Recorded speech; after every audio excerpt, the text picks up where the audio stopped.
Hello everyone! Mom Blessy here!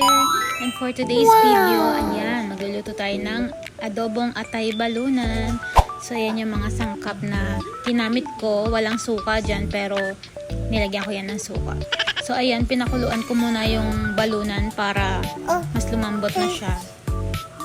And then pagkalambot niya, sinet aside ko lang, tinanggal ko yung tubig at yan, nag-gisa na ako ng luya, bawang at sibuyas. Ayan, pagkagisa ko nga, ayan, nilagay ko na yung balunan, patatas, at saka ilalagay ko na rin dyan yung atay. Sabay-sabay na yan.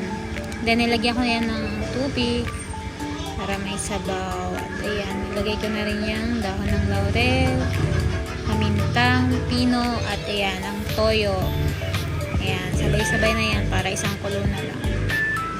And then pakuluin lang natin na maluto yung atay, patatas. Ayan, pagkakulo, ilagyan nyo na rin ng suka.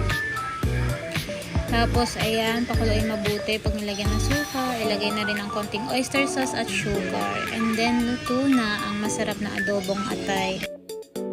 And ayun, thank you for watching and sana pa-follow ko ng page. Thank you! Bye!